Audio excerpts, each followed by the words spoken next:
বাংলাদেশের টের পাননি এটা যে রসটা বাড়তে আছে, ডাকসু জাকসু রাগসু যোগসু মোকসু যা আছে সুরে ভাতে সব লইয়া লইছে। কিসের গান আর কিসের শিল্পী টিলপি সব বাদ, ঠিক না ঠিক? হ্যাঁ, খালি রস বাড়তেছে না কমতেছে? আল্লাহু আকবার। এইটাই কোরআন, এইটাই কি কোরআন। সুবহানাল্লাহ। এটা দলিল যে এটা কার বাণী? আল্লাহর বাণী। এটা মা হাম চুনাদার আউয়ালে ওয়াসফে তুমান দায়েম। শেখ সাদি বলেন, ওগো আল্লাহ রহমান রহিম, দফতর তমাম গস্ত খাতা ভলিউম যা ছিল লিখতে লিখতে লিখতে লিখতে সব শেষ করে ফেলেছি, খাতা নাই আর আমার কাছে। ও বাপায়া রশিদ, আমার 130 বা 160 বছর বয়স, জীবনও এখন শেষ প্রান্তে, লিখতে লিখতে লিখতে লিখতেই আছি। কি লিখতেছি? মা হাম চুনাদার আউয়ালে ওয়াসফে তুমান দায়েম। কোরআন থেকে, কোরআনে যে তোমার একটা নাম আল্লাহ, কি মর্ম এর ভিতরে আছে। আমি লিখতে লিখতে জীবনও শেষ করলাম, ভলিউমকে ভলিউম, জীবনের ভলিউম সব শেষ করলাম। তোমার 99 নামের এক নামের মধ্যে আমার লাইফ শেষ।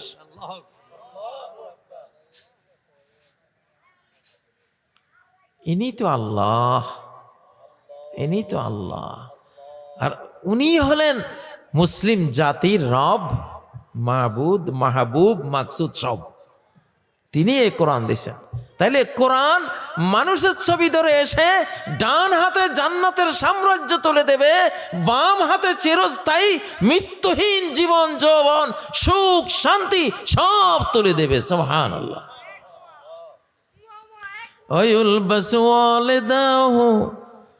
আর এই ছেলের মা বাবাকে এক সেট জামা পরানো হবে। লা তাকুমু লাহুমুদ দুনিয়া, সারা পৃথিবী বিক্রি করলে এক সেট জামার মূল্য হবে না। এবং মাথার মধ্যে সম্মানের মুকুট ফরাই দিবে আল্লাহ তাআলা। আসেনি আপনি একেবারে দুনিয়ার বাংলাদেশের সব ভার্সিটিতে ছেলে মেয়েরে পড়াইয়া আমেরিকার ব্রিটিশ সবখানে পড়াইছেন, মাথাত মুকুট দিবনি আল্লাহ? না চুল কামাই দিবে ধরে যে ফোলারে কোরআন না পড়াইয়া কি পড়াইছ, ঠিক না বে ঠিক? আমি একদিন মক্কা শরীফে তখন হজ বা উমরায় ছিলাম, বাংলাদেশের একজন সচিব আমার সামনে পড়ছে। উনি আমারে বলতেছে, হুজুর কিচ্ছু শিখাই নাই, কিচ্ছু শিখাই নাই আমারে। এত রাগ ওই সচিবটা, হুজুর কিচ্ছু শিখায় নাই এরা আমারে। কে ভাই? কে হুজুর জানেন না, এই স্কুল কলেজ ইউনিভার্সিটি যা পড়ছে কিচ্ছু শিখায় না। হুজুর দুঃখে কলিজাটা ফাইটটা যায় আজকে। কই যে মক্কা চারিপাশে দোকানগুলি আরবিতে ওরা জিজ্ঞাসা করে, একটা কথা বুঝি না, একটা কথা উত্তর দিতে পারি না। এই জীবনের কোনো দাম আছে হুজুর কন? তখন আমি বুঝলাম যে আসলে কোরআনের যে ভাষাটা আরবি ভাষা, সুবহানাল্লাহ, কত সম্মানের ভাষা, ঠিক না ঠিক? জান্নাতের ভাষা তো এই আরবি ভাষা। কবরে সুয়াল জবাব হবে কি? এটা আরবি। দাজ্জালের কপালে যে লেখা থাকবে কাফারা, কাফের, ওটা তো আরবি না, ইংরেজি ABCD। হ্যাঁ, ওটা আরবি। ঈমান থাকলে আমরা ওইটা পড়বো ইনশাআল্লাহ, পড়তে পারবো, ঠিক না ঠিক? তো আসলে এই যে মাদ্রাসা, বাচ্চা কাচ্চা যা আছে, প্রথম শিক্ষাটা এই মাদ্রাসায় দিবেন ইনশাআল্লাহ। প্রথম শিক্ষাটা কোথায় দিবেন? এই মাদ্রাসা। তাহলে সাহাবীদের যুগে যা ছিল, এখন এই যুগে কিন্তু এটা শেষ যুগ, মানে এই যুগটা নবীজির যুগের মতো হইয়া যাইবে ইনশাআল্লাহ। প্রথম যুগ আর লাস্ট যুগ একরকম হয়। হাসি একজন মুসলিমের সামনে আপনি সহাস্য চেহারায় গেলে, হাসি দিয়ে একটু সাক্ষাৎ করলে, এটা হলো প্রথম মেহমানদারি এবং একটি সদাকা। মুসলিমের সামনে সহাস্য চেহারায় যাওয়া, এটা একটা কি? সদাকা।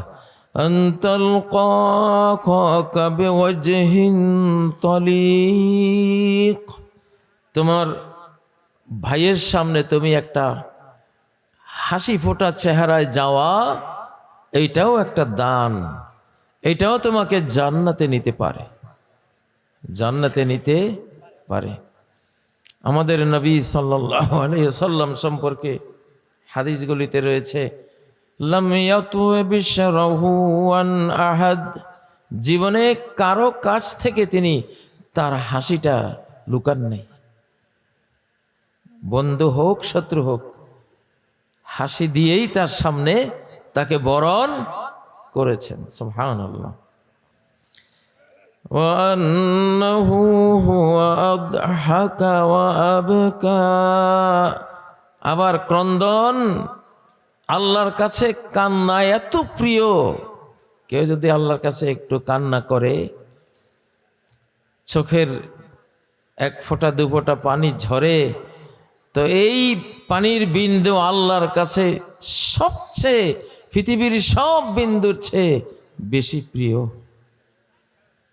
বেশি প্রিয় বিন্দু একটা হলো শহীদের শরীর থেকে ঝরা রক্তবিন্দু, আর একটা হলো আল্লাহর ভয়ে ভীত বান্দার চোখ থেকে ঝরা অশ্রুবিন্দু।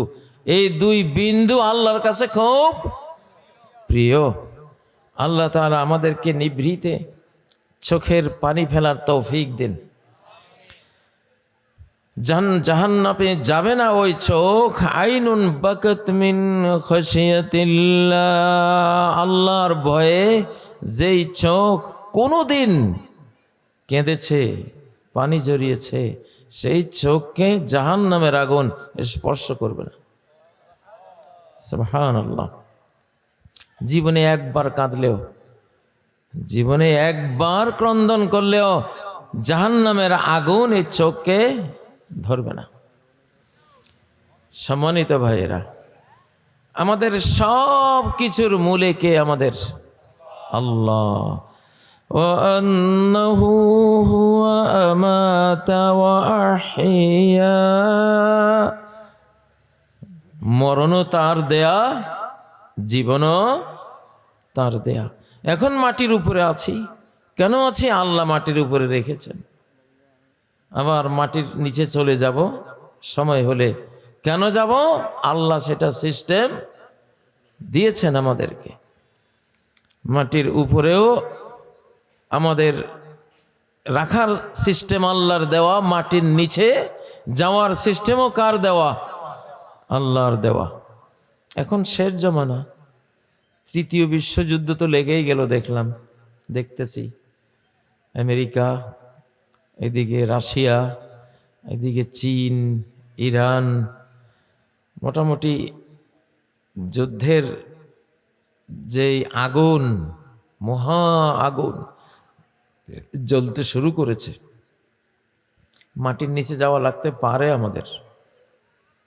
হাদিসে রয়েছে যে একটা সময় আসবে, পিঁপড়ার মতো কয়েক মাসের খাবার নিয়ে মাটির নিচে গেলে বাঁচতে পারবো।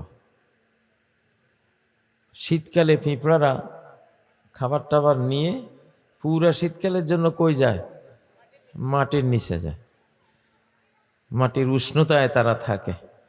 মাটির নিচে যদি পিঁপড়া বাঁচে, আপনিও বাঁচবেন। অক্সিজেন থাকে সরস। মাটির নিচে যে ভিজা থাকে পানি, পানিতে অক্সিজেন ভরা, ঠিক না? ওই যে কিনা সূরা ইউসুফের মধ্যে আছে, وَأَلْقُوهُ فِي غَيَابَتِ الْجُبِّ يَلْتَقِطْهُ بَعْضُ السَّيَّارَةِ, ইউসুফকে কূপের তলায় ফেলে দাও। হয়তো কোনো পানি বহনকারীরা বালতি ফেললে সে বালতি ধরে তাদের বালতিতে করে উঠে আসবে, তারা তাকে নিয়ে যাবে, বাঁচবে। কূপের তলায় পানি থাকলে মানুষ মরে না, কারণ পানিতে অক্সিজেন আছে। আর কূপ যদি শুকনা হয়, মানুষ নিচে পড়লে মারা যায়, কারণ কার্বন জমে থাকে, অক্সিজেন নাই, মানুষ মারা যায়। তো আমাদের এই যুগটা গাজার মুসলমানরা মাটির নিচে গিয়ে বাঁচে, ঠিক না? উপরে তো সব বোমা, একেবারে বোমা দিয়ে সব ধ্বংস করে ফেলছে। আমার একটা আয়াত কোরআনের, এইটা পড়ে আমার বর্তমান পৃথিবীর দৃশ্যটা আসে যে কোনো বিল্ডিং মনে হয় আস্ত থাকবে না, কোনো শহর আস্ত থাকবে না। কারণ আকাশে বোমারু বিমানগুলি যখন উড়বে তখন এই গ্রামে বোমা ফেলে তো লাভ নেই। পানি, গাছগাছালি, ওরা কোথায়? বিশাল বিশাল বিল্ডিং, ভূমিকম্পের টার্গেটও বিল্ডিং, আর বোমার টার্গেটও কি? বিল্ডিং। ক্ষেপণাস্ত্রের টার্গেটও কি? বিল্ডিং। নর্মাল বোমার টার্গেট বিল্ডিং, অ্যাটম আর পরমাণু বোমার টার্গেটও কি? বিল্ডিং। আল্লাহ বলতেছেন সূরা বনী ইসরাঈলের মধ্যে, وَإِن مِّن قَرْيَةٍ إِلَّا نَحْنُ مُهْلِكُوهَا قَبْلَ يَوْمِ الْقِيَامَةِ। কিয়ামতের আগে, মানে এই টাইমটা, আমাদের এই সময়টা, আমি সব শহর, নগর, বন্দর যেগুলিতে মানুষ আধুনিক জীবন ধারার জন্য বড় বড় প্রাসাদ নির্মাণ করেছে, কারিয়া শহর, এগুলি আমি একবারে ধুলায় মিশিয়ে দেব। ইউক্রেন যান, দেখেন যে ধুলায় মিশে গেছে। বিশাল বিশাল বিল্ডিং, কেউ নাই, বিদ্যুৎ নাই, পানি নাই, বিল্ডিংয়ে কে থাকে? মরা বিল্ডিং। মানুষ এখন থাকে গাছের ছায়ায়, আকাশের নিচে, রাস্তাঘাটে, মাঠে ময়দানে। তো সেই একটা সময় কিন্তু এসে গেছে সামনে। কোন জাতি নবীদের সতর্কীকরণ শুনে সতর্ক হয় নাই অতীতে, সব নবীরে সতর্ক করছে। লিয়াকুনা লিল আলামিনা নাযীরা, আমাদের নবীজি আসছেন সারা বিশ্ববাসীকে সতর্ক বার্তা দেওয়ার জন্য, যে আসমান থেকে ল বুক, আইন বই, কিভাবে দুনিয়াতে চলবা, কিভাবে ঘর চালাইবা, সমাজ চালাইবা, রাষ্ট্র চালাইবা, নিজে চলবা, কিভাবে খাইবা, কিভাবে ঘুমাইবা, কিভাবে কল্পনা করবা, কিভাবে ব্যবসা বাণিজ্য করবা, কৃষি কিভাবে করবা, সব ল, আইন, বিধান কোরআনে আছে না নেই? তিবিয়ানাল লিকুল্লি শাই, সব কিছুর বয়ান এখানে আছে। স্বামী স্ত্রী গন্ডগোল লাগলে কি করতে হবে আছে না নাই? এখন তো স্বামী স্ত্রী গন্ডগোল লাগলে কোর্টে দৌড় দেয়, থানায় চলে যায়, উকিল নোটিশ পাঠায়, ঠিক না? একান্ত বংশের পার্সোনাল জিনিস, বংশমর্যাদার যেই প্রতীক, বংশমর্যাদার যে পিলার, পুত্রবধূ বা নিজের স্ত্রী, এরা এখন কিছু হইলে যাইতে হবে কোথায়? কোর্টে। অথচ আল্লাহ তাআলা কত সম্মানজনক বিধান দিয়েছেন কোরআনে, সূরা নিসার 36 নম্বর আয়াতে, وَإِنْ خِفْتُمْ شِقَاقَ بَيْنِهِمَا, وَإِنْ خِفْتُمْ, আর যদি ভয় পাও, شِقَاقَ بَيْنِهِمَا, স্বামী স্ত্রীর বিরোধের, ঝগড়ার, বনিবনাও না হওয়ার যদি ভয় পাও, কোর্টে যাইও না, থানায় যাইও না,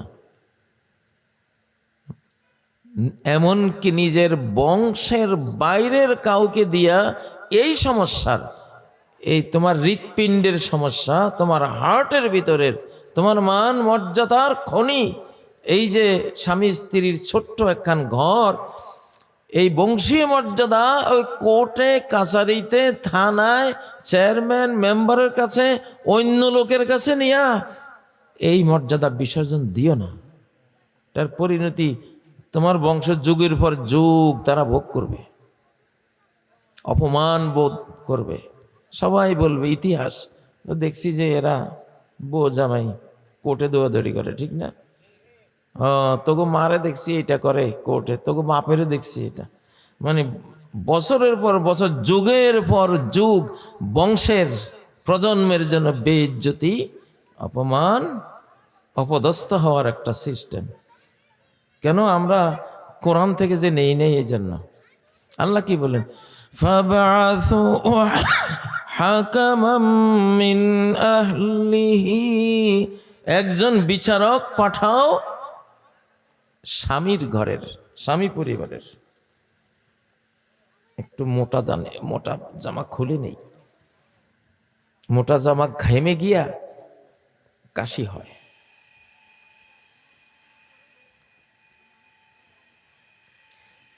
বক্তৃতার আগে তো শীত লাগে, বক্তৃতা শুরু হলে আর শীত থাকে না। বক্তৃতার হিটের চোটে বক্তৃতার নিজেই একটা সোয়েটার, এটা শরীর। যাই হোক, তা আল্লাহ কি বললেন আমার একটু পড়াই দেন তো। এটা কালোটা, এটা না শুধু, হ্যাঁ আবায়াটা দেন, ওটা গরম লাগে। পিঠ যখন ঘামে যায় তখন এটা পরে, যখন ঘামটা ঠান্ডা হয় তখন এটা ভিজে ঠান্ডা লাগিয়ে খুসখুসি কাশ তৈরি করে। প্রতিদিন মাহফিল করি তো ওই জন্য সমস্যাটা। যাই হোক, তো আল্লাহ তাআলা আমাদের বংশমর্যাদা রক্ষার, স্বামীর ইজ্জত রক্ষার, স্ত্রীর মান সম্মান, এবং এই স্বামী স্ত্রীর ঘরে যে শিশুরা আসবে যুগ যুগান্তরে কেউ যাতে তাদের বাবার নাম তুলে, মায়ের নাম তুলে খোঁটা দিতে না পারে। সুবহানাল্লাহ। ফাবআসু হাকামান মিন আহলিহি, ফাবআসু, তোমরা পাঠাও এই স্বামী স্ত্রীর ঘরে, তাদের কাছে পাঠাও হাকামান, একজন বিচারক, জজ, মিন আহলিহি, স্বামী পরিবারের। একজন বিচারক যাবে কে? স্বামী পরিবারের। তার বাবা যাক, তার ভাই যাক, তার চাচা যাক, তার ব্লাড কানেক্টেড, ব্লাডের মানুষ ছাড়া ব্লাডের মর্যাদা অন্যরা কেউ রক্ষা করে না। আমাদের লক্ষ্মীপুরে বলে, কয় পরা ফোঁড়া সৈদ্দি গালে। সৈর চিনেন তো? কি ওই যে নৌকা চালাইছে, কয় নিজের ফোঁড়া হলে সুই দিয়া কত যত্ন করে এটারে গালার চেষ্টা করে, আরেকজন হলে সৈদ দিয়ে এটারে গালে। মানে কি, ও যাকো শেষ হয়ে যাক, ঠিক না? তা আল্লাহ তাআলা তো ওরকম না, আল্লাহ তো আমাদের আপনের চেয়েও বেশি আপন। সুবহানাল্লাহ। ফাবআসু হাকামান মিন আহলিহি, স্বামী পরিবারের একজন বিচারিক ক্ষমতা সম্পন্ন, ভালো মন্দ বুঝে এই জোড়াটা রক্ষা করতে পারবে কিনা এরকম বুদ্ধিমান একজন মানুষ স্বামী পরিবার থেকে পাঠাও। আর হলো ওয়া হাকামান মিন আহলিহা, আর স্ত্রী পরিবারের একজন বিচার বুদ্ধি সম্পন্ন বিচারক পাঠাও। দেখেন কোরআন বলছে বিচারক পাঠাইতে হবে স্বামী বংশের একজন, আর কি স্ত্রী বংশের একজন। বংশের সমস্যা বংশের বাইরে নিও না, বংশের সমস্যা বংশের বাইরে নিও না। ওই ছোট্টকালে বাসে করে যাতায়াত করতাম, তো ওষুধ বিক্রিতে একটা লোক ছিল, সে কইতো আমি 10টা কথা বিক্রি করব, 10টা কথার দাম 10 লাখ টাকা। তার মধ্যে একটা বলতো, বেকুব নম্বর 6, ঘরের কথা পরের কাছে কয়। আসলে আপনি ধরেন আমার কাছে যদি আপনি আপনার স্বামী স্ত্রীর একটা ভীষণ ঝগড়াঝাটি গন্ডগোলের কথা আমার কাছে বলেন, আমি বিচার তো করবো, পরে আমি বিচার শেষে বাবু মনে মনে কি খারাপ লোক, ঠিক না? লোকগুলি সুবিধার না। তাহলে এই যে একটা ভাবলাম, এইটা তো আপনার বংশের, আপনার সন্তানদের উপর একটা কালিমা গেল, ঠিক না বেটি? সুবহানাল্লাহ। এবং আল্লাহ দায়িত্ব নিচ্ছেন, যদি আমার হুকুম মতো স্বামী পরিবারে সীমিত রাখো, স্ত্রী পরিবারেই সীমিত রাখো, বংশের বাইরে যদি না নাও, আল্লাহ কি বলেন,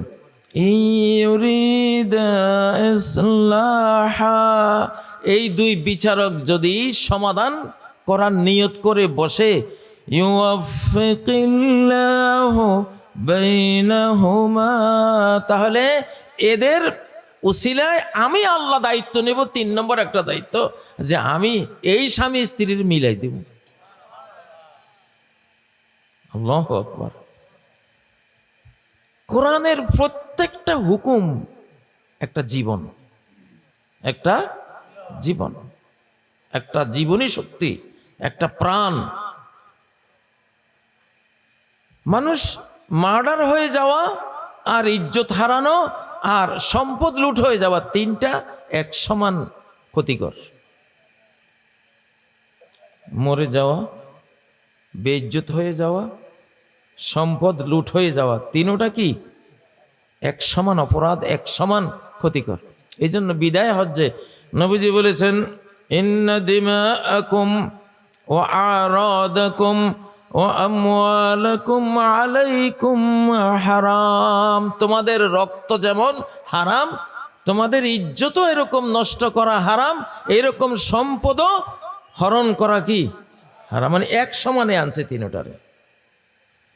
তাহলে একজনের ইজ্জত মারা মানে কি তারে মার্ডার করার সমান। কত বড় জিনিস। তো যদি আমরা আমাদের ঘরের সমাধান এই কোরআন থেকে নেই, সুবহানাল্লাহ, তাহলে মান ইজ্জত বাড়বে না কমবে? সন্তানদের মুখ উজ্জ্বল হবে নাকি কালো হবে? আচ্ছা দেখেন আল্লাহ কি সুন্দরে শেখান। স্বামী স্ত্রী কেমনে চলবে, স্বামী স্ত্রীর জীবন সুন্দর হবে কি দিয়া? আল্লাহ বলেন, ওয়াজআলা বাইনাকুম মাওয়াদ্দাতাও ওয়া রাহমাহ। আল্লাহ তাআলা সূরা রুমের 21 নম্বর আয়াতে বলেন, সংসার চলে 2টা জিনিস দিয়া, মাওয়াদ্দাতান ওয়া রাহমা, প্রেম প্রীতি। মাওয়াদ্দাত মানে প্রেম প্রীতি, স্বামীর অন্তরে স্ত্রীর প্রেম, স্ত্রীর অন্তরে স্বামীর প্রেম, ভালোবাসা, ভালোবাসা। আর কি? রাহমা, দয়া, দয়া আর মায়া, দয়া আর মায়া। সংসার নামক এই রাষ্ট্রটা চলবে 2টা জিনিস দিয়া। দয়া থাকতে হবে একজনের প্রতি একজনের, মায়া থাকতে হবে একজনের প্রতি একজনের। যৌবনে মায়াটা বেশি থাকে, বার্ধক্যে দয়াটা বেশি থাকে। যা হারে আমার এই যে আজকের বুড়ি কুজা হয়ে গেছে, এরে তো আমি তরুণী অবস্থায় এনেছিলাম, গোটা বাড়ি আলোকিত করে দিত তার চেহারার রূপ, আজকে সে বৃদ্ধা হয়ে কুজা হয়ে গেছে। তখন দয়া আসে না? না আসে? হ্যাঁ, অবশ্যই দয়া আসে। আবার স্ত্রীও ভাবে যে এই যে আমার আজকে বুড়োটা কত তরুণ, কত তাগড়া যুবক, আমি তাকে দেখেছি, আমার সংসারের গানি টানতে টানতে আজকে সে এই অবস্থা। তখন দয়া আসে না? না আসে? আসে। তো সমাজে এই জ্ঞানটার আগে অভাব ছিল না, এখন অভাব হয়েছে। সমাজ চলে যুক্তিতে, সংসার চলে প্রেম প্রীতিতে। সংসার যুক্তি দিয়ে চলতো না। সংসারের যুক্তি খাটাতে গেলে ভাঙে যাইব। আমি আমার জীবনে অনেক প্রিন্সিপাল, অধ্যক্ষ বা ধরেন ডিসি সাহেব, এমপি সাহেব, নেতা সাহেব এরকম দেখছি। উনি বাইরে যেরকম যুক্তি দিয়া, লজিক দিয়া সমাজ যেভাবে চালান, ঘরে গিয়ে স্ত্রীর সাথে ওই রকম, হ্যাঁ আমার কথা কিন্তু উঠবস করবা, আমার অর্ডার মানবা, অর্ডার ক্যারি করার জন্য তো আমি তোমারে আনছি। মানে অফিসের ভাষা ঘরের মধ্যে। এদের সংসারে সারাদিন ঝগড়া লাগি থাকে। ভাই সংসার তো হলো আই লাভ ইউর জায়গা। এখানে অলওয়েজ, এখানে একমাত্র সমাধান কি? I love you. স্ত্রী যতই কষ্ট দাও, বা স্ত্রী যদি বলে স্বামী তুমি জ্বালাও ফোড়াও কাটো, ভালোবাসা দিছি তো দিছি, কল্লা জাকাত থাক, এটা সরাইতাম না। ঠিক না? 100 হয়তো সংসার করতে করতে আপনার বয়স 120, স্ত্রীর বয়স 100, দেখবেন এক বালিশ ছাড়া স্ত্রী ঘুমাইতো না। আপনি বাজারে গেলে দুয়ারে বসে থাকবে, বুড়া কবে আসবো। ঠিক না বে ঠিক? وَجَعَلَ بَيْنَكُمْ مَوَدَّةً وَرَحْمَةً। শিখো কোরআন থেকে, সংসার কি দিয়ে চালাইবা? কয় জিনিস? দুই জিনিস, ভালোবাসা অর্থাৎ দয়া আর মায়া। দয়া আর মায়া, এই দুইটা থাকলে জীবনেও স্বামী স্ত্রীর মধ্যে উকিল নোটিশ, ওই যে কোর্টে যাইয়া মামলা মোকদ্দমা, এইটা সেটা, এগুলি হইব? আমাদের সমাজে, আমি আমার লক্ষ্মীপুর জেলা, নোয়াখালী জেলা, তালাক কি জিনিস এটা আমরা জীবনেও দেখছি না। মামলা মোকদ্দমা তো জামাইর বউ দূরে থাকুক, তালাকও দেখছি না আমরা কোনো সময়। সুবহানাল্লাহ, কি একটা সমাজ কোরআনে তৈরি করে দিয়েছিল আমাদেরকে, ঠিক না? হ্যাঁ, আর সমাজ চলে কি দিয়া? সমাজে যুক্তিতর্ক চলবে, বিবেক। ওটা হলো ইমোশনাল জায়গা। পরিবারটা হলো কিসের? ইমোশনের জায়গা, আবেগ ভালোবাসার জায়গা। কারণ ওখানে ছোট্ট শিশুরা আসবে। শিশুরে কি আপনি কি বুদ্ধিজীবী হইয়া শিশুরে বুঝাইতে পারবেন? শিশুরে আপনি কোলে জড়াই নিতে হবে, বুকের উষ্ণতা দিয়া তারে স্নেহ মায়া জানাইতে হবে, চুমা দিতে হবে, আবেগ ইমোশন, বাবা, আমার মা, এগুলি কইয়া তাকে গলাইতে হবে, ঠিক না? তো পরিবারটা তো হলো এইটা। আজকে পশ্চিমাদের আগ্রাসনে, সাংস্কৃতিক আগ্রাসনে আমাদের পরিবারও যুক্তিতর্ক ঢুকছে, বুঝলেন না? না, পরিবার যুক্তিতর্কের জায়গা না, এটা আবেগের জায়গা। নবীজি বলতেন, আলহামদুলিল্লাহিল্লাযী রাযাকানি হুব্বা আয়েশা। আল্লাহ তাআলার, ওই আল্লাহর বহুত বহুত অনন্ত প্রশংসা যে আল্লাহ আমাকে আয়েশার প্রেম দান করেছেন। এবং ওনার আর আয়েশার প্রেম প্রীতি সব সাহাবীদের মধ্যে এটা খুব প্রসিদ্ধ আলোচ্য বিষয় ছিল। কারণ এই প্রেমটা তো ইবাদত। স্বামী স্ত্রীর প্রেম না থাকলে, ভালোবাসা না থাকলে শিশুয়ে ভালোবাসা পাইব কোত্থেকে? সুবহানাল্লাহ। এই লগুলি, এই ইমোশনাল ল, এই আবেগ, আপনি হৃদয়টা চালাবেন কি দিয়া? আবেগ ইমোশনটা আপনি, ইমোশনের যে সংসারটা, পরিবারটা, ইমোশনাল এই লগুলি, বিধানগুলি পৃথিবীর কোনো ল বুকে আপনি পাবেন না। কই পাবেন? কোরআনের মধ্যে পাবেন। গেল সংসার। রাষ্ট্র চলে কি দিয়া? ইনসাফ। কি দিয়া? ইনসাফ, জাস্টিস। সমাজ চলে কি দিয়া? জাস্টিস। ইন্নাল্লাহা ইয়া'মুরু বিল আদলি ওয়াল ইহসান। আল্লাহ তাআলা হুকুম দিচ্ছেন সমাজ চালাইবা, চলবা ইনসাফের ভিত্তিতে, ন্যায় বিচারের ভিত্তিতে। ওয়াইমুল্লাহি লাউ আন্না ফাতিমাতা বিনত মুহাম্মাদিন সারাকাত লাকাতাতু ইয়াদাহা। কুরাইশের এক মাখজুমি গোত্রীয় মহিলা চুরি করেছে। এখন উচ্চ পরিবারের, অভিজাত পরিবারের মেয়ে চুরি করেছে, ধরা পড়েছে। ইসলামের বিধান কি? যে কবজি দিয়া সম্পদ হরণ করছো, সম্পদ হরণ করছে এই কবজি দিয়া, এখন ধরা পড়ছো, তোমার এই কবজি হরণ করাই হলো বিধান, ঠিক না বে ঠিক? তোমার এই কবজি একটা টিউমার হয়েছে, ধরুন এটা ভালো না, নৈতিক টিউমার। এটার মধ্যে কি আছে? নৈতিক ক্যান্সার আছে। এটা কার একজনের সম্পদ ধরলো। তাইলে যেই কবজি দিয়া আরেকজনের সম্পদ হরণ করেছ, তোমার সেই কবজি হরণ করা হবে। আল্লাহু আকবার। ইসলামী ইতিহাসে 400 বছরে মাত্র 6টা চোর ধরা পড়ছিল। কয়শো বছর? আর বাংলাদেশে তো 4 মিনিটে আমার মনে হয় 400 ধরা পড়বে, আরো বেশি, ঠিক না? কারণ কি? আসল বিচারটা করা হয় না। খালি যদি টেলিভিশনে দেখাইয়া একটা চোর যে রাষ্ট্রের লক্ষ লক্ষ কোটি টাকা হরণ করছে না, এগুলি একটা যদি কবজি হরণ করা হয়, আর রাষ্ট্রে প্রচার করা হয়, সব সুররা বাঘ না খাই মরি যাবো, তবুও এই কাজ আর করতাম না। ঠিক না ঠিক? আরে ভাই, যে আল্লাহ বানাইছে চোর, চোরের ওষুধ সে আল্লাহই তো জানে। চোরের ওষুধ কি, ডাকাতের ওষুধ কি, ধর্ষকের ওষুধ কি, আল্লাহ ছাড়া কি কেউ জানতে পারে এটা? উনি জানে, উনি বলছেন এটা। মানুষ মনে করছে হায় রে, চোরের হাত কাটা শুরু হয়ে যাব, রাষ্ট্রে কত হাজার হাজার মানুষ এই কবজি কাটা দেখা যাব, উল্টা বুঝছে। আসলে আল্লাহ বিচারটা এত কঠিন কেন রাখছেন? চুরি জিনিসটাই রাষ্ট্র থেকে উৎখাত হয়ে যাবে, চুরির 14 গোষ্ঠী এই দেশ থেকে বিদায় হয়ে যাবে। ঠিক না ঠিক? আজকে তুমি কবজি কাটো না ঠিকই, তুমি তো গোটা 2 পা কাটি দাও।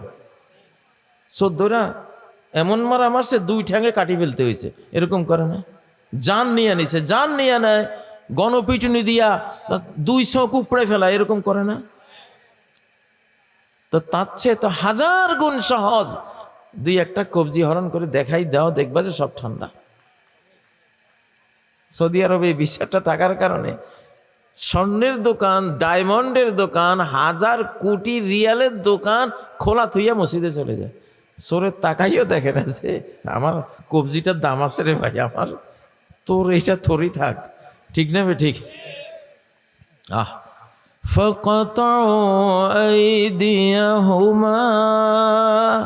ওরা যদি এই কবজি দিয়া সম্পদ হরণ করে, তো একটা কবজি হরণ করো না ইনশাআল্লাহ, তাহলে কোটি কোটি মানুষ চুরির অপরাধ থেকেও বেঁচে গেল, জাহান্নাম থেকে বেঁচে গেল, সমাজের মানুষরাও নিরাপদে ঘুমাইল।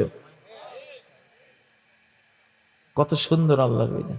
আরে ভাই, আইন বিধান তো ওইটাই হওয়া উচিত যে বিধান, সংবিধান পালন করলে কবরে গিয়া এটার নেয়ামত ভোগ করবো।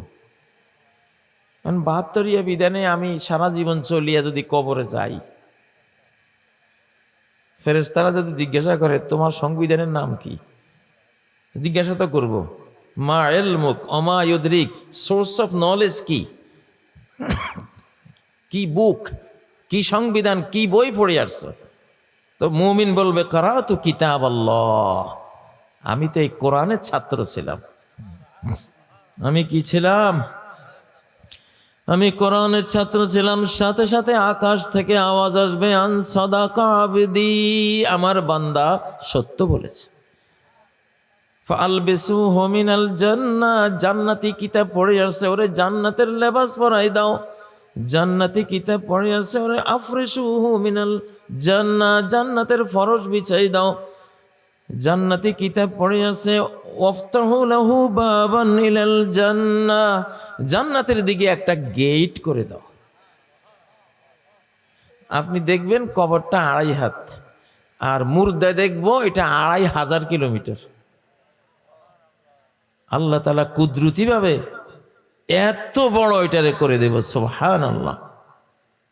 আল্লাহ পারেন কিনা? আচ্ছা, এখন ধরেন আজকে আমাদের মুসলমানদের মধ্যে, বাংলাদেশে ধরেন, এটা সারা পৃথিবীর সমস্যা, অধিকাংশ মানুষের আমাদের পেট বড় হয়ে গেছে। হয়েছে কিনা? পুরুষ মানুষ ধরেন, মহিলাগত তাদের একটা ওজনের সময় হতেই পারে, কিন্তু পুরুষদের, অধিকাংশ পুরুষদের পেট কি বড় হয়ে গেছে। ইসলামের প্রথম বেদাত হইল পেট বড় হওয়া। হযরত আয়েশা বলছেন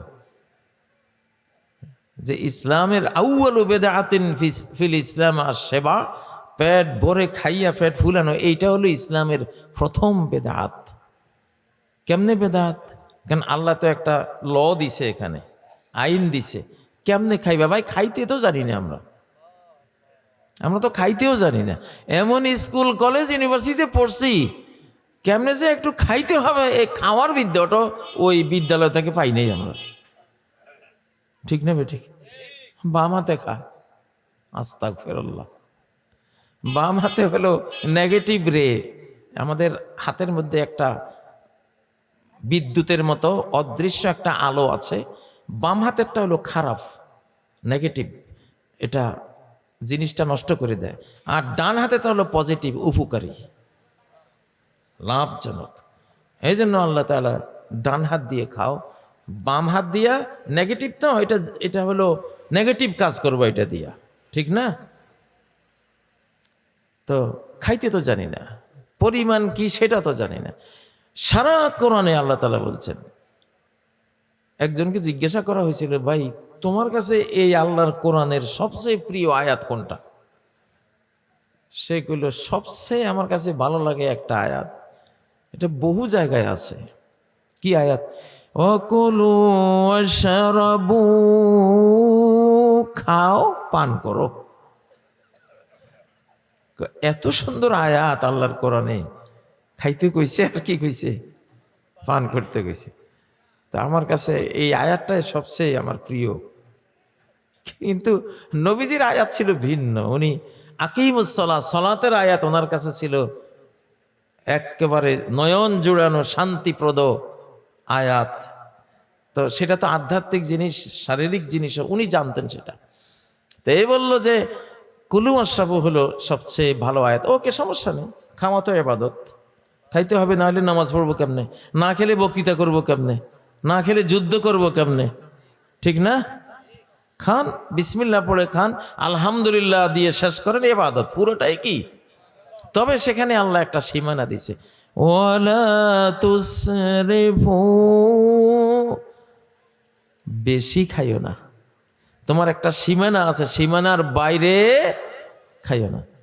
আচ্ছা, মানব জাতির খাবারের বিষয়টা আমরা আপনারা ভাবে কি এটা আর কি, এটা তো কোনো ব্যাপার না, এটাতে আর কি শিখার আছে? খাবো, পান করবো, ঘুমাবো, এটার শিখার কি আছে? কিন্তু মানব জাতির সবচেয়ে বড় বিষয়গুলির একটা বিষয় হলো খাদ্য বিজ্ঞান। কি বিজ্ঞান?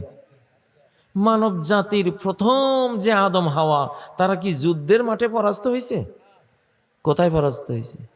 এ খাদ্যের ময়দানে, ডাইনিং টেবিলে খাবারের আয়োজনে আইসা ওনারা পরাজিত হয়েছে। তাহলে খাদ্য বিজ্ঞান কি জিনিস? খাদ্যের মধ্যে যদি হারাম থাকে, ডাইরেক্ট এই হারাম খাদ্যের কারণে আপনার পরিবারের ছেলেমেয়েরা অর্ধ উলঙ্গ হয়ে যাবে, ওইভাবে চলবে, বেপর্দা বেহায়া হয়ে যাবে। আদম আর হাওয়া উলঙ্গ হয়েছিলেন কি দিয়ে? জোর করে ওনাদের পোশাক খুলে নিয়েছিল? একটু হারাম খাবার মুখে গেছে, অমনি পোশাক খসে পড়ছে। আপনি দেখবেন না সমাজের কোনো হালাল খানেওয়ালা, কোনো আলেম, আল্লাহর প্রিয় বান্দা বা সাধারণ মানুষ, কৃষক, খেটে খাওয়া মানুষ হালাল খায়, এর ছেলেমেয়েরা উলঙ্গ, অর্ধ উলঙ্গ পোশাক পরবে না। সুদখোরের বলা না এটা করবে। এই উলঙ্গপনা ঢুকছে এই বাংলাদেশে, এই উপমহাদেশে ইংরেজ সুদখোরগুলির মাধ্যমে, ওরাই আনছে এটা এখানে, ঠিক না? ঠিক, হাফ প্যান্ট পরে হাঁটে, মেয়েদের কোনো পর্দা না, কারণ ওই আদম হাওয়ার অবস্থা। সুদ খায় এরা, আর হারাম খেলেই হারাম আচরণ শুরু হয়। তাহলে মানব জাতির পরাজয় ডাইনিং টেবিলে হয়, যুদ্ধের ময়দানে পরাজয়ের আগে। প্রথম পরাজয়টা কোথায় হয়? ডাইনিং টেবিলে, খাদ্যের মাধ্যমে। এখন ওয়ালা তুসরিফু, বেশি খেও না। একজন খ্রিস্টান ডাক্তার একজন মুসলমান ডাক্তারকে বলতেছে, তোমরা যে দাবি করো তোমাদের কোরআনে ডাক্তারি বিদ্যা সহ দুনিয়ার সব জ্ঞান বিজ্ঞান আল্লাহর কোরআনে আছে, বলো তো ডাক্তারি শাস্ত্রের কি আছে কোরআনে? তো ওই মুসলমান ডাক্তার সাহেব বললেন, আল্লাহ তাআলা এক আয়াতের এক শব্দের মধ্যে গোটা মেডিকেল সায়েন্সের সব কিছু বয়ান করে দিছে। একটা আয়াত পুরাও লাগে নাই। ওই ডাক্তার আশ্চর্য হয়ে কইল যে, কি বলো, কি সে শব্দ? ওয়ালা তুসরিফু, সীমার বাইরে খেও না, সীমার বাইরে পান করো না। এইটা আপনি বাস্তব দেখবেন, রিক্সাওয়ালা, ঠেলা গাড়িওয়ালা, কুলি মজুরের চুল পাকে 60, 70, 75 বছরে, আর জমিদার সাহেবের চুল পাকে 40-এ, দাড়ি মোচ পাকি যায় 40-45-এ। কারণ কি? বেশি বেশি খায়, বেশি বেশি যত বেশি খায় তত তাড়াতাড়ি বুড়া হয়, যত কম খায় তত দেরিতে বুড়া হয়।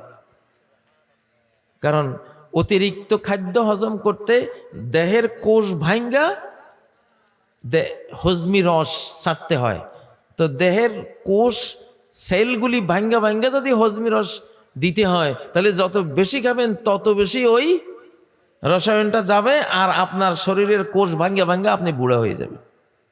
এই জন্য বাহ্যিক দেখতে দেখা যায় যে কোনো সুখী মানুষ তাড়াতাড়ি বুড়া হয়, কিন্তু শ্রমিকরা খায় কম। খায় কম মানে কি? ইচ্ছা করি কম খায় না, পায় না, কি করব, বাধ্য হইয়া কম খায়, ঠিক না?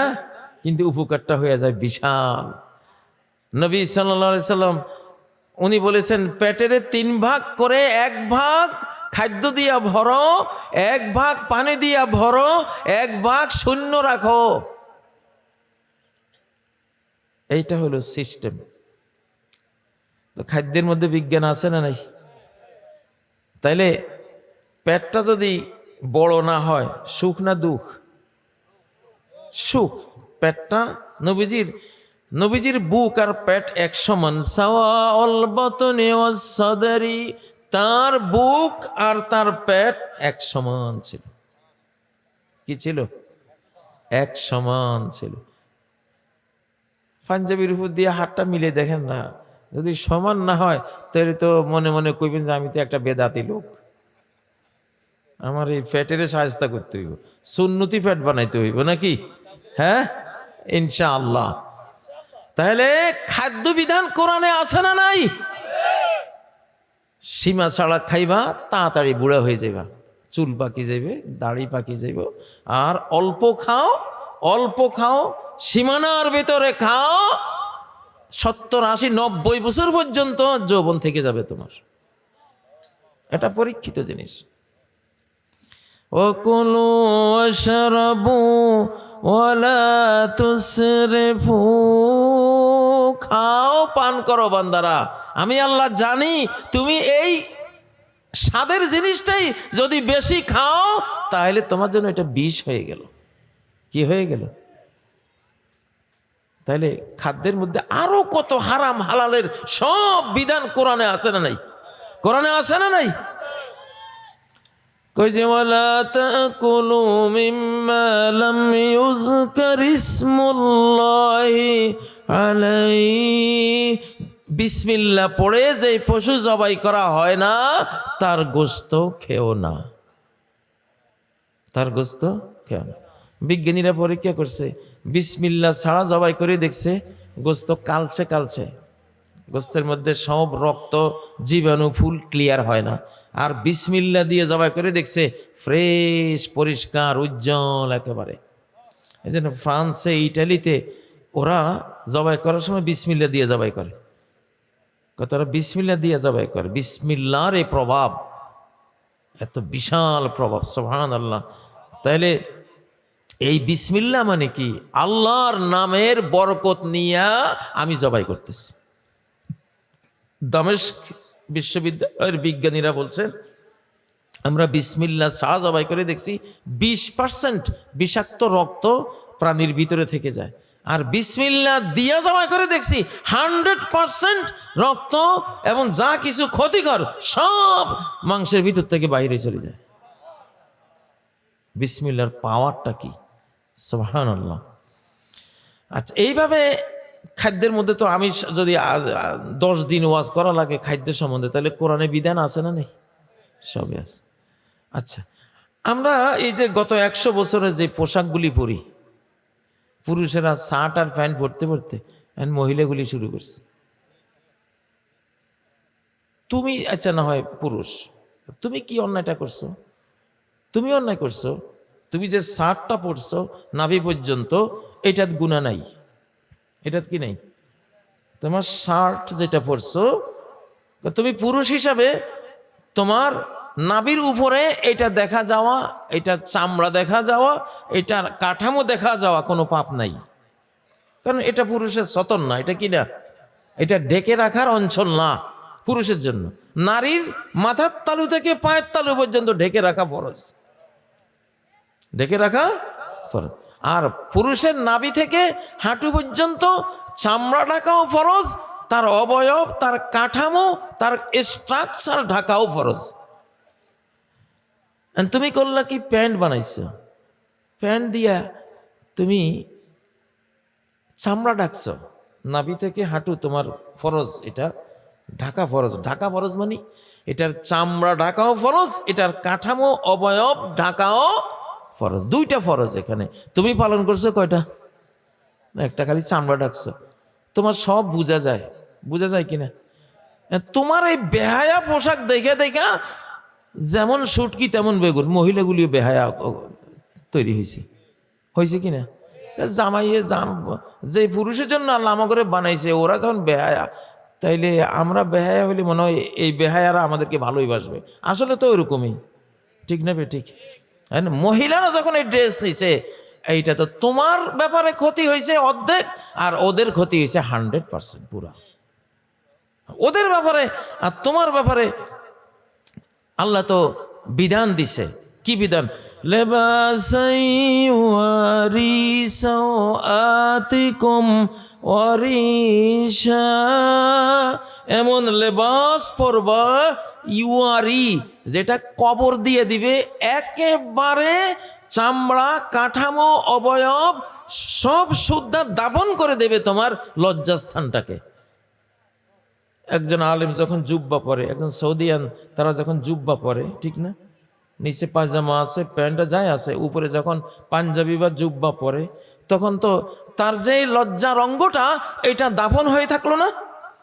কবরে যেমন লাশ দাফন করলে আর উপর থেকে লাশের কোনো কিছুই বোঝাও যায় না, দেখাও যায় না, ঠিক মানুষের লজ্জার অঙ্গটা তো এইভাবে আল্লাহ ডাকতে বলছেন।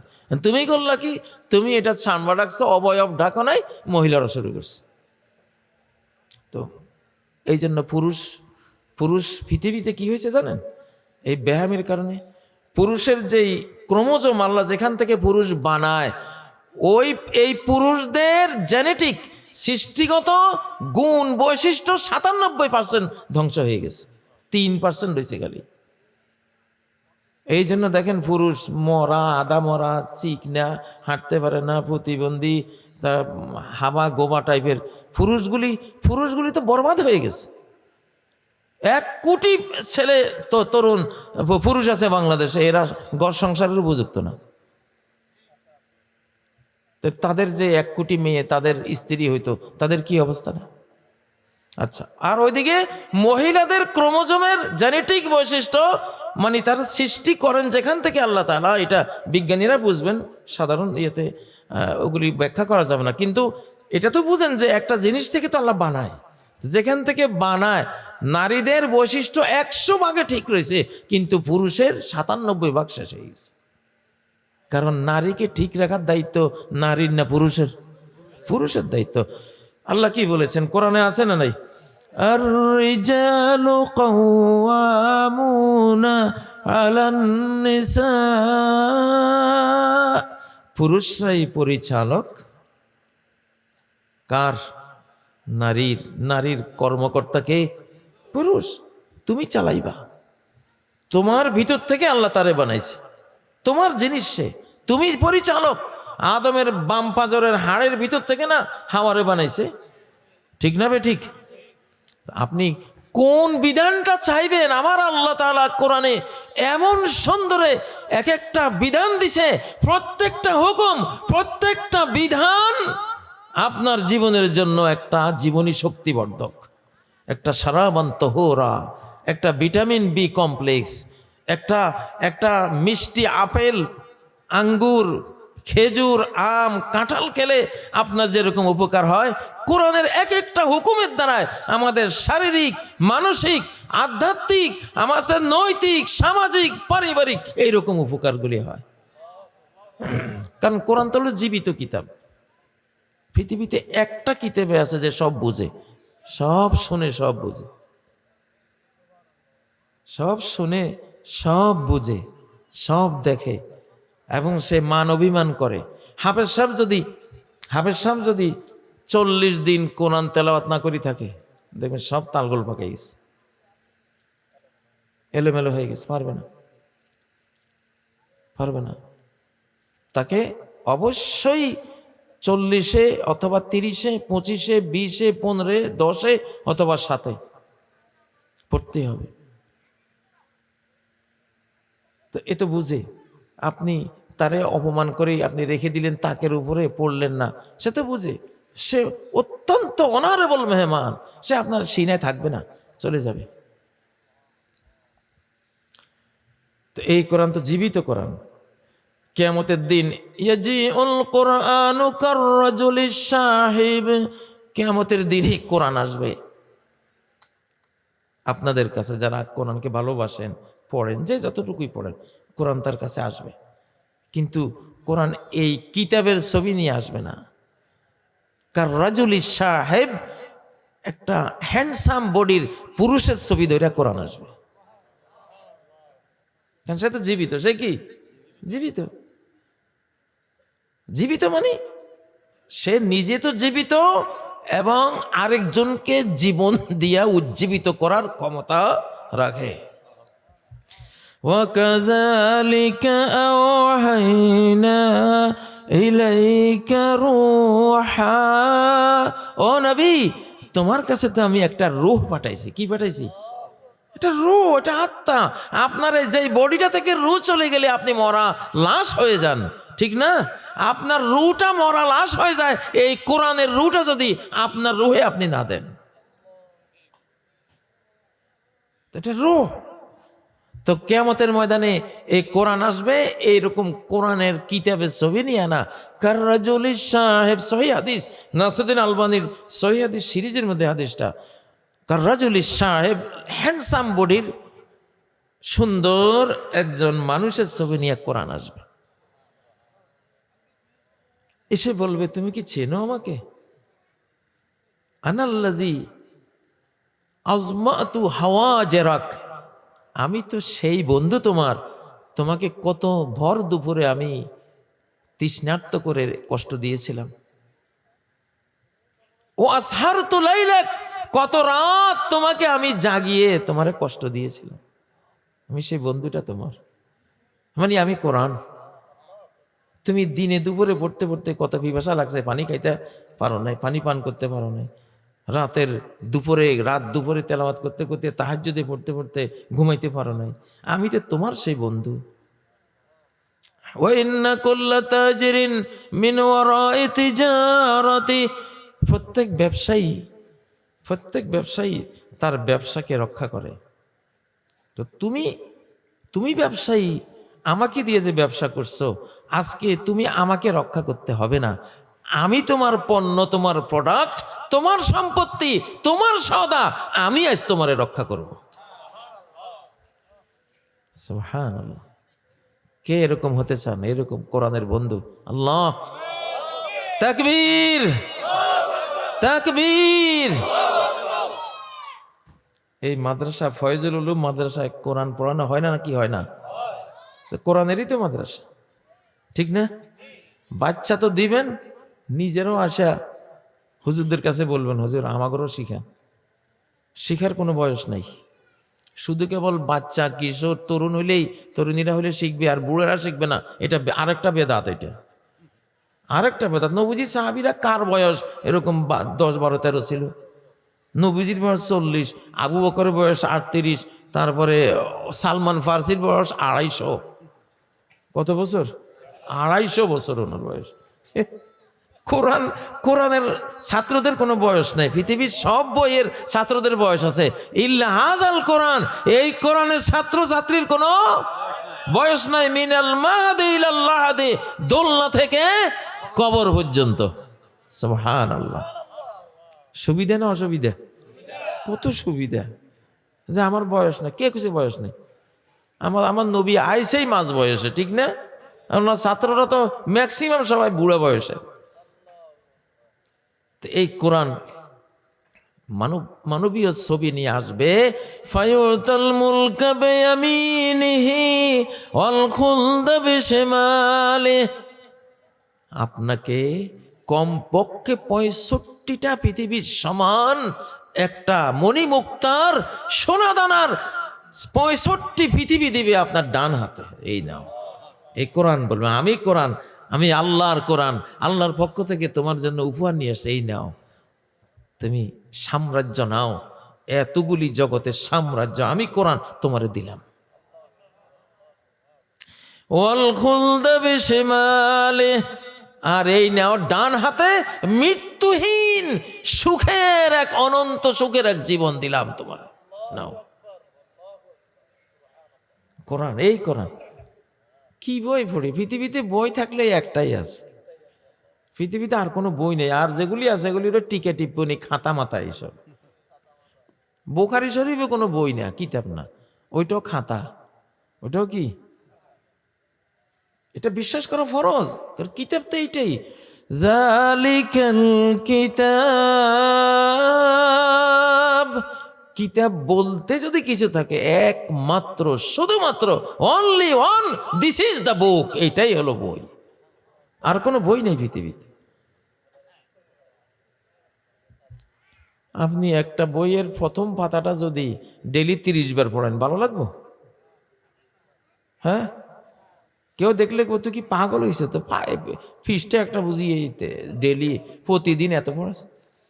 আর এই কোরআনের প্রথম পৃষ্ঠাটা সূরা ফাতিহাটা পড়তে পড়তে পড়তে চুল দাঁড়ি সাদা হইয়াও আবার যখন পড়ি মনে হয় যেন নতুন, মনে হয় যেন কিছুই বুঝি নেই, আজকে আমার বোঝা লাগবো।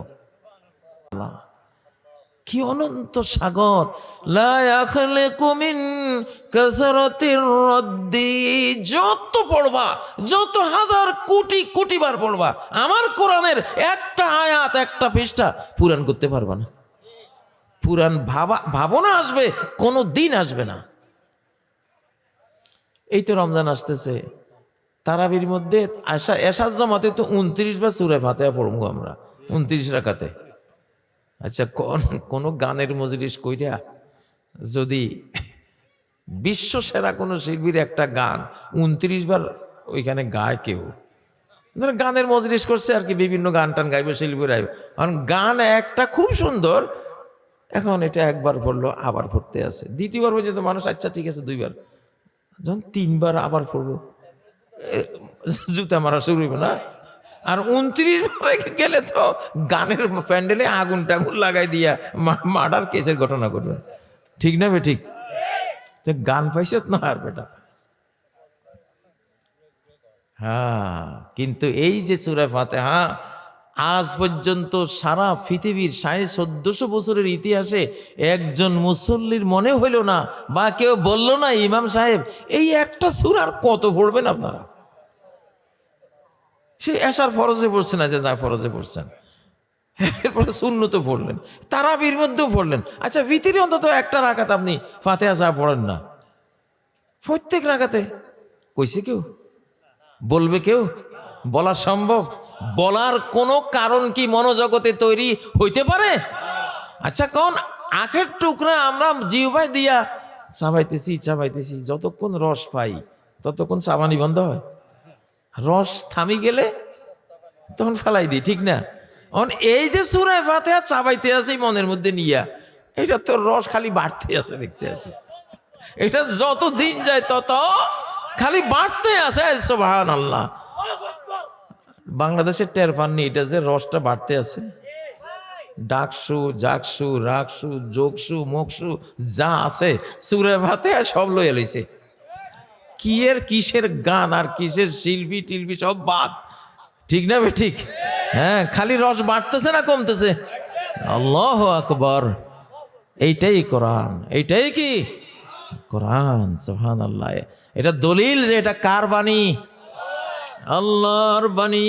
এটা মাহাম চুনাদার আউয়ালে ওয়াসফাতু মান দাইম। শেখ সাদি বলেন, ওগো আল্লাহ রহমান রহিম, দফতর তমাম গস্ত, খাতা ভলিউম যা ছিল লিখতে লিখতে লিখতে লিখতে সব শেষ করে ফেলেছি, খাতা নাই আর আমার কাছে। ও বাপায়া রশিদ আমার 130 বা 160 বছর বয়স, জীবনও এখন শেষ প্রান্তে, লিখতে লিখতে লিখতে লিখতেই আছি। কি লিখতেছি? মা হাম চুনাদার আউয়ালে ওয়াসফাতু মান দাইম। কোরআন থেকে, কোরআনে যে তোমার একটা নাম, আল্লাহ, কি মর্ম এর ভিতরে আছে।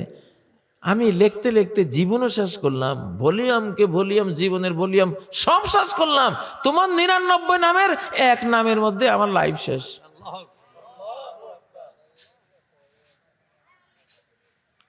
ইনি তো আল্লাহ, ইনি তো আল্লাহ। আর উনি হলেন মুসলিম জাতির রব, মাহবুদ, মাহবুব, মাকসুদ সব। তিনি এই কোরআন দিয়েছেন। তাইলে কোরআন মানুষের ছবি ধরে এসে ডান হাতে জান্নাতের সাম্রাজ্য তুলে দেবে, বাম হাতে চিরস্থায়ী মৃত্যুহীন জীবন যৌবন সুখ শান্তি সব তুলে দেবে। সুবহানাল্লাহ।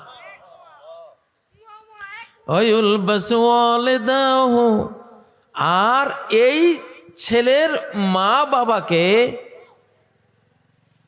এক সেট জামা পরানো হবে, লা তাকুমু লাহুমুদ দুনিয়া, সারা পৃথিবী বিক্রি করলে এক সেট জামার মূল্য হবে না। এবং মাথার মধ্যে সম্মানের মুকুট ফরাই দিবে আল্লাহ তাআলা। আসেনি আপনি একেবারে দুনিয়ার বাংলাদেশের সব ভার্সিটিতে ছেলে মেয়েরে পড়াইয়া আমেরিকার ব্রিটিশ সবখানে পড়াইছেন, মাথাত মুকুট দিবনি আল্লাহ? না চুল কামাই দিবে ধরে যে ফোলারে কোরআন না পড়াইয়া কি পড়াইছ, ঠিক না ঠিক? আমি একদিন মক্কা শরীফে তখন হজ বা উমরায় ছিলাম, বাংলাদেশের একজন সচিব আমার সামনে পড়ছে। উনি আমারে বলতেছে, হুজুর কিচ্ছু শিখাই নাই আমারে। এত রাগ ওই সচিবটা, হুজুর কিচ্ছু শিখায় নাই এরা আমারে। কে ভাই? কে হুজুর জানেন না, এই স্কুল কলেজ ইউনিভার্সিটি যা পড়ছে কিচ্ছু শিখায় না। হুজুর দুঃখে কলিজাটা ফাইটটা যায় আজকে। কই যে মক্কা চারিপাশে দোকানগুলি আরবিতে ওরা জিজ্ঞাসা করে, একটা কথা বুঝি না, একটা কথা উত্তর দিতে পারি না, এই জীবনের কোনো দাম আছে হুজুর কন? তখন আমি বুঝলাম যে আসলে কোরআনের যে ভাষাটা আরবি ভাষা, সুবহানাল্লাহ, কত সম্মানের ভাষা, ঠিক না ঠিক? জান্নাতের ভাষা তো এই আরবি ভাষা। কবরে সুয়াল জবাব হবে কি? আরবি। দাজ্জালের কপালে যে লেখা থাকবে কাফারা, কাফের, ওটা তো আরবি না, ইংরেজি ABCD। হ্যাঁ, ওটা আরবি। ঈমান থাকলে আমরা ওইটা পড়বো ইনশাআল্লাহ, পড়তে পারবো, ঠিক না ঠিক? তো আসলে এই যে মাদ্রাসা, বাচ্চা কাচ্চা যা আছে, প্রথম শিক্ষাটা এই মাদ্রাসায় দিবেন ইনশাআল্লাহ। প্রথম শিক্ষাটা কোথায় দিবেন? এই মাদ্রাসা। তাহলে সাহাবীদের যুগে যা ছিল, এখন এই যুগে কিন্তু এটা শেষ যুগ, মানে এই যুগটা নবীজির যুগের মতো হইয়া যাইব ইনশাআল্লাহ। প্রথম যুগ আর লাস্ট যুগ একরকম হয়। কেমন? আদম আলাইহিস সালাম থেকে 1000 বছর পর্যন্ত একটা বেঈমানও ছিল না, সব মুসলিম ছিল। কোনো হিন্দুও ছিল না, খ্রিস্টানও ছিল না, বৌদ্ধও ছিল না, কিচ্ছু ছিল না। পৃথিবীর প্রথম যুগে কি ছিল? শুধু মুসলিম, মুমিন, অন্য কোনো ধর্ম ছিল না। অন্য ধর্মের জন্ম হয়েছে নূহ আলাইহিস সালামের যুগ থেকে। কবর পূজা, মাজার পূজা এগুলি থেকে মূর্তি পূজা আস্তে আস্তে শুরু হয়েছে। তো পৃথিবীটা আদম থেকে নূহ আলাইহিস সালাম পর্যন্ত যেরকম একমাত্র ইসলামের ছিল, সামনে হযরত ঈসা আলাইহিস সালাম থেকে শুরু করে মুসলিমরা দুনিয়া থেকে বিদায় হওয়া পর্যন্ত শুধু ইসলাম থাকবে। এটা আল্লাহর একটা নিয়ম। কুল্লু শাইইন ইয়ারজু ইলা আসলি, প্রত্যেক জিনিস প্রথমে যেরকম থাকে শেষ পর্যায়ে আবার কি হয়? ওই রকম হয়ে আসে, ওই রকম হয়ে আসে। অনেক কঠিন রোগী মরার 3 দিন আগে পুরা সুস্থ, রোগ ব্যাধি কিচ্ছু নাই, এরকম হয় না? এরকম হয়। সবাই মনে করে ইস যাক আলহামদুলিল্লাহ উনি পুরা ভালো হয়ে গেছে, ওনার কোনো রোগ নাই। আসলে ওনার যাওয়ার সময় হয়েছে, আল্লাহ তাআলা ওনারে মাফ করে দিয়েছেন, কষ্ট মষ্ট যা হয়েছে গুনাহ খাতা শেষ, এখন ওনারে সুখ শান্তি দিয়ে আল্লাহ নিয়ে যাবে। বিভিন্ন রকম হয়, এটাও একটা হয়, হয় কি না? তো ভাইয়েরা, এখনকার যুগে, এই নবীজির যুগে কিতাব ছিল শুধু একটা, কোরআন। কি ছিল? একটা কোরআন ছিল, আর কোনো কিতাব লিখিত আর কোনো কিতাব ছিল না নবীজির যুগে। তো এখন আবার শেষ জামানায় আবার কোরআন আসতেছে, আলহামদুলিল্লাহ কোরআন আসতেছে। আমি 40 বছর এই বুখারী শরীফ, মুসলিম শরীফ, তিরমিজি, নাসাই, আবু দাউদ, ইবনে মাজাহ এইসব কিতাব পড়াইছি 40টা বছর। 40 বছর পড়াইয়া আমি রিটায়ার্ড করছি। কিন্তু আমি জেলখানা গিয়ে আমার জীবনে 93 সালে আমি কোরআন হেফজ করছিলাম 36 দিনে, কিন্তু অত পড়ার সময় পাইতাম না। আল্লাহ জেলখানায় নিয়ে এমন পড়া পড়ছি, হাবের সাহেবরা কইতো জীবনে কোনো হেফজে মাদ্রাসায় হুজুর এরকম পড়া পড়ি নেই। জেলখানায় গিয়ে যে পড়াটা পড়ছি, 24 ঘন্টার মধ্যে 22 ঘন্টা পড়ছি, এবং প্রতি 7 দিনে কোরআন খতম করি। এটা জেলখানার অভ্যাস, একদিনের জন্য মিস হয় নাই এ পর্যন্ত, হবেও না ইনশাআল্লাহ। এখন বুঝতেছি যে কোরআন কি জিনিস। এটা এত বেশি করে না পড়লে আল্লাহ আপনারা এর জ্ঞান দেবে না, সিনা গলি দেবে না। কোরআন প্রতি 7 দিনে পড়তে গিয়ে বুঝতেছি যে কি জ্ঞান বিজ্ঞান, কি আধ্যাত্মিকতা, কি মনোবিজ্ঞান, কি দুনিয়া আখিরাত জোড়া আলো এখানে আল্লাহ দিয়ে রাখছেন। সুবহানাল্লাহ। দেওবন্দ মাদ্রাসার হযরত মাহমুদুল হাসান দেওবন্দি রহমতুল্লাহ আলাই, উনিও 4 বছর ব্রিটিশরা ওনারে জেলে নিয়েছিলেন, যা 4 বছর জেলে ছিলেন। উনিও জেলে গিয়ে এরকম কোরআন পড়ছেন। জেলখানা থেকে বাইরে আসি কইছে, কয় আসলে আমরা কোরআনের উপর জুলুম করছি। আমি জেলখানায় যেভাবে কোরআন পড়ে যেই জ্ঞান আল্লাহ আমারে দিছে, আল্লাহু আকবার, এই জ্ঞান তো আমি কোরআন এইভাবে পড়ার আগে আমার কোনোদিন এটা আমি পাই নাই। তো নবীজি তো এক রাকাতে, তাহাজ্জুদের এক রাকাতে সূরা বাকারা শেষ, সূরা আলে ইমরান শেষ, সূরা নিসা শেষ, এক রাকাতে 6 পারা। এক রাকাতে কি বাংলাদেশে যদি কোনো হুজুর বা কোনো হাফেজ সাহেব এক রাকাতে 6 পারা তো দূরে থাক, আধা পারা পড়লে তো মুসল্লিরা মারামারি লাগবে, ঠিক না? কারণ কি আমরা ওইভাবে অভ্যস্ত না। অভ্যস্ত হইলে পারবেন। নবীজি পড়তেন না, ওনার পা ফুলে যেত কোরআনের আকর্ষণে। মিষ্টি মিঠা কিসের ঠ্যাং টুং জাকাত থাকা আসি কোরআন লইয়া। আমরা জেলখানায় রাত 1:30টায় উঠতাম, 1:30 ওজু টজু করতে করতে ধরেন হয়তো 2:45 বাজতো, বাস তাহাজ্জুদে দাঁড়াইতাম একেবারে ফজরের আজান পর্যন্ত, 2 রাকাতে ফজর, 2 রাকাতে ফজর। তখন বুঝছি 40 বছর হাদিস পড়াইয়া এই বুকে হাত বাঁধা, এখানে বাঁধা, এখানে বাঁধা, ছেড়ে দাঁড়ানো, এটা বুঝি নাই। 40 বছর হাদিস পড়াইছে কিন্তু এটা অ্যাকুরেট বুঝে নাই। জেলখানে গিয়ে আল্লাহ বুঝাই দিছে যে যে এখানে বাঁধা, এখানে বাঁধা সবই ঠিক আছে, কিন্তু এটা কার জন্য? যে 3 ঘন্টা 4 ঘন্টা নামাজ পড়ে। দেখছি যখন আল্লাহু আকবার দিয়ে দাঁড়াইছি, 1 ঘন্টা পরে 2 বাহু টন টন ব্যথা, তো রাখতে পারি না, তো একটু নামাইছি, নামাইয়া ধরেন আরো 30-40 মিনিট টিকছে, আর ব্যথা শুরু হয়েছে, আবার একটু নামাইছি, ধরেন 40-50 মিনিট এইভাবে পড়ছি, তো দেখি আর নিতেছে না, বাহু ব্যথা শুরু হয়েছে, তারপরে এইভাবে শাড়ি খাড়াইছি। সুবহানাল্লাহ। আসলে এই মাসলা এটা যে 4 রকম কেন? ইমাম আবু হানিফা তো এশার পরে উনি শুরু করলে ফজর পর্যন্ত ওনার তাহাজ্জুদ, তাই এটা এক অবস্থায় রাখা কি সম্ভব? কোন অসম্ভব। হাতে এখানে ব্যথা হয়, এটা জেলখানায় গিয়া আল্লাহ বুঝাইছে। এই জন্য করে ভাই, আমল যদি হাদিসে থাকে আমল কর ইনশাআল্লাহ। তুই যদি মক্কা ট্রেনে উঠিস, ফার্স্ট ক্লাসে গেলেও মক্কা পাইবা, সেকেন্ড ক্লাসে গেলেও মক্কা পাইবা, থার্ড ক্লাসে গেলেও মক্কা পাইবা, সাদে গেলে, 2 সাইডে গেলে, 2 বগির মাঝখানে গেলে, রডে ঝুলি থাকলেও ট্রেন যদি মক্কা যায় আর তুমি আটকি থাকো, লাগি থাকো, মক্কায় বুঝবা কিনা? হয়তো কেউ একটু একটু সুখে গেছে, তুমি একটু কষ্টে গেছো, এই না বেশ কম নাকি? কারো মাসলা হয়তো ফার্স্ট ক্লাস, কারো সেকেন্ড ক্লাস, কারো থার্ড ক্লাস, কারো হয়তো 4th ক্লাস, কিন্তু সে তো ট্রেনে আছে, ট্রেনে তো আছে নাকি? এই জন্য কয় না 4 মাযহাব হক। 4 মাযহাব কি? যেভাবে আমল করা, ইমাম আবু হানিফা, শাফি, মালিক, ইমাম আহমদ ইবনে হাম্বল, ওনারা গবেষণা করে করে করে তো এগুলি আনছে, ঠিক না কথা? প্রত্যেকটারে মূল আছে। তো যাই হোক, আলহামদুলিল্লাহ, আজকে খুব ভালো লাগতেছে এইখানে যে ফয়জুল উলুম ইসলামিয়া মাদ্রাসা, ইনশাআল্লাহ আপনাদের জন্য এটা একটা রহমত, এটা একটা বিশাল রহমতের টুকরা আল্লাহ আপনাদেরকে দিছে। এখানে যদি একটা ব্রিটিশ কাউন্সিলের একটা ইংলিশ মিডিয়াম স্কুল থাকতো, দেখতেন সব শার্ট প্যান্ট পরা, তাই না?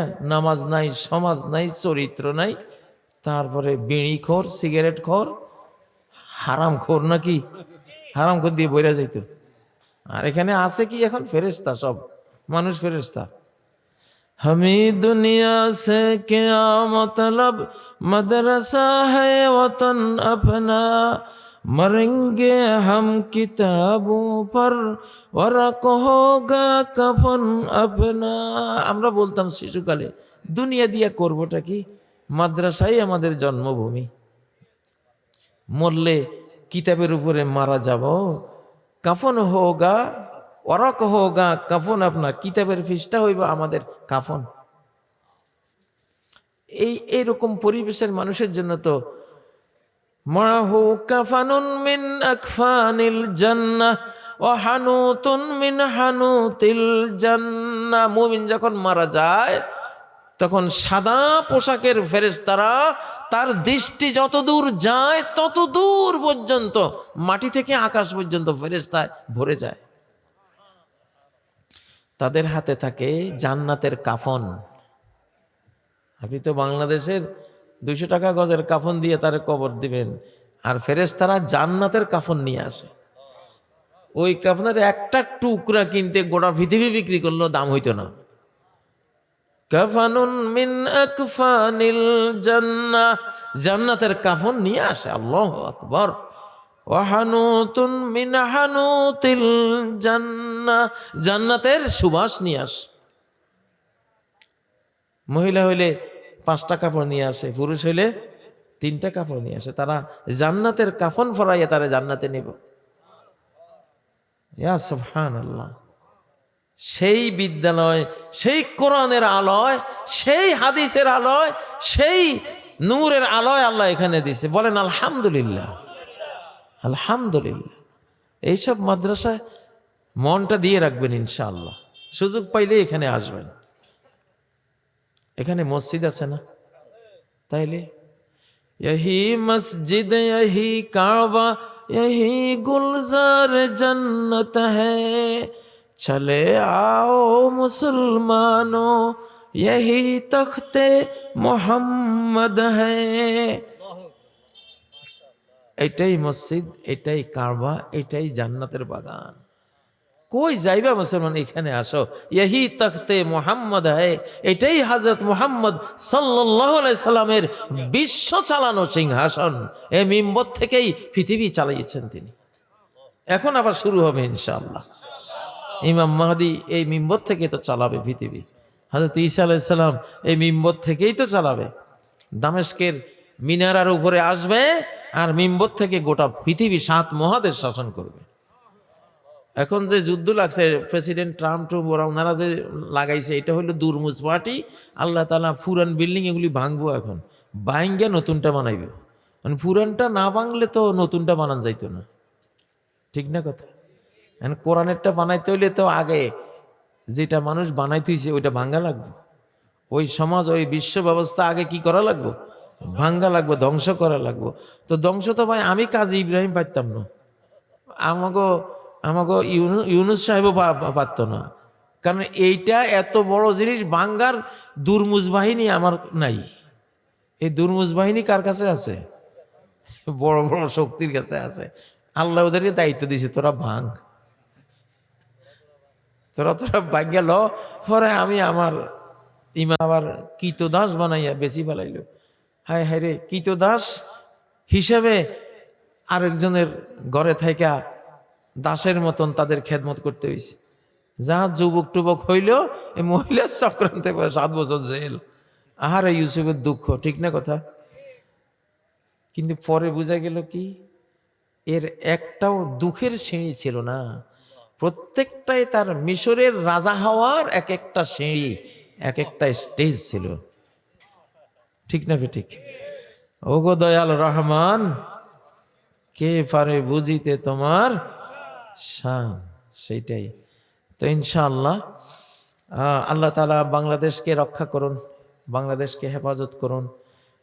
এখন পৃথিবীর 550 কোটি মানুষ পৃথিবী থেকে বিদায় হয়ে যেতে হবে।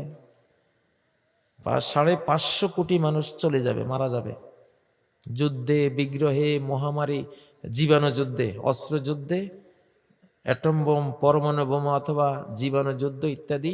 লাল মৃত্যু, সাদা মৃত্যু হাদিসে এসেছে। এই মরণে 2/3, 3/2 চলে যাবে। 850 কোটির 3/2 মধ্যে কত হয়? 550 কোটি। কে যাবে, কে থাকবে? তো বিশাল মানে মৃত্যুর সাইক্লোন আসতেছে মানব জাতির দিকে। যে যুদ্ধটা লাগছে, এটা তো ভাই তীর তলোয়ারের যুদ্ধ না, নিউক্লিয়ার যুদ্ধ। মানে কি, সেকেন্ডে একটা রাষ্ট্র শেষ, একটা মহাদেশ শেষ, এইরকম ঘটনা ঘটবে। তো এই জন্য তসবিহ হাতে রাখেন, জিকির আজকার মুখে রাখেন, কোরআন মুখে রাখেন। কোরআন তেলাওয়াতরত অবস্থায় পৃথিবীর কোনো অস্ত্রের শক্তি নেই আপনারে মারবে। হিজাবাম মাসতুরা, আমি কোরআন তেলাওয়াত যখন তুমি করবা, এক অদৃশ্য হিজাব দিয়া, প্রাচীর দিয়া তোমারে ঢাইকা রাখবো, তোমারে ঢাইকা দিব, আমি মারতে পারবে না। এটাকে বলা হয়, এটা সূরা বনী ইসরাঈলের 45 নম্বর আয়াত। এটা পরমাণু থেকে বাঁচার আয়াত। তেলাওয়াত করবা। আর রাত্রে যদি ঘুমাও তাহলে সূরা, ওখানে তো সূরা ইখলাস, সূরা ফালাক, সূরা নাস পড়ি তো আমরা, ঠিক না? সূরা মুলুক পড়ার নিয়ম আছে, হামিম আছে, পড়তে পড়তে ঘুমাই পড়বা। তাহলে তেলাওয়াতের মধ্যে আসো বলে ধরা হবে। জিকির করতে করতে ঘুমাইলে আল্লাহ লেখে যে সে জিকিরের মধ্যে আছে। এশা পড়ে ঘুমায়, ফজরের আজানে উঠে জামাত পড়ে, আল্লাহ লেখে যে সারা রাত নামাজ পড়ছে। সে ঘুমাইতেও নামাজ, জাগনাতেও কি, তার মানে সারা রাত তার নামাজ। আল্লাহু আকবার, কত দয়ালু আল্লাহ তাআলা, রহমান রহিম। যাই হোক, আলহামদুলিল্লাহ, খুব ভালো লাগলো আপনাদের এই মাদ্রাসার এই আঙ্গিনায় এসে। আল্লাহ তাআলা মাদ্রাসাকে কবুল করুন, ছাত্রছাত্রী দিয়ে ভরপুর করে দেন, মাদ্রাসার অভাব অনটন আল্লাহ সব দূর করে দেন। মাদ্রাসার জন্য আমার আগের যিনি বক্তা ছিলেন, উনি যথাসাধ্য কালেকশন করেছেন। এমনও তো কেউ কেউ আছেন হয়তো আপনি ওনার পরে আসছেন, যদি প্রতিষ্ঠানের জন্য কিছু, এইটা প্রতিষ্ঠানে দিলে আপনার আখেরাতের ব্যাংকে জমা হয়ে যাবে, দিতে পারেন। আমি এখন মুনাজাত করব। আল্লাহ তাআলা আমাদেরকে, জি জি, যদি কেউ আসেন তাহলে এখানে দিয়ে যান, 1 মিনিটের মধ্যে দিয়ে যান এখানে, বা আপনারা ভিতরে যান। ভিতরে সবাই তো আসলে উঠে আসা কষ্ট, রুমাল দিয়া একটু তুলে নেন, আমরা একসাথে দোয়া করে তারপর আপনারা যান ইনশাআল্লাহ। আপনাদের এলাকাটা খুব মানে বোঝা গেছে যে মাহফিলের প্রতি আপনাদের খুব আকর্ষণ। আলহামদুলিল্লাহ, আলহামদুলিল্লাহ, আমারও খুব আনন্দ লাগছে, সবাই বসে আছেন, আলহামদুলিল্লাহ। জি, যাক, আলহামদুলিল্লাহ। মানুষ যখন, শ্রোতারা ভালো হয়, তখন বক্তারা না জানলেও আল্লাহ জানাই দেয় ওগুলি, আল্লাহ বলাই দেয় ওগুলো, ওনার থেকে আসে। আল্লাহ তাআলা আমাদেরকে জ্ঞান বাড়িয়ে দেন। ওকুর রব্বি জিদনি ইলমা। তাড়াতাড়ি, খুব তাড়াতাড়ি ইনশাআল্লাহ আমরা এখন সারা পৃথিবীর জন্য দোয়া করব, আমাদের জন্য দোয়া করব ইনশাআল্লাহ। ও, এটা মুফতি ফয়জুল্লাহ সাহেবের নাম, ফয়জুল উলুম। ওনার কে আছে এখানে? ছাত্র কে আছে? আপনি নিজে? মাশাআল্লাহ, মাশাআল্লাহ। বড় তাওহীদবাদী, সুন্নাহ, বহুত বাংলাদেশের জন্য মস্ত বড় নেয়ামত ছিলেন উনি, আলহামদুলিল্লাহ, মাশাআল্লাহ। আমাদের এক ভাই, জি মফিজ ভাই, উনি 500 টাকা দিয়েছেন, আরেকজন 50 100 টাকা দিয়েছেন। আল্লাহ যে যা দিয়েছেন আল্লাহ তাআলা, আলহামদুলিল্লাহ।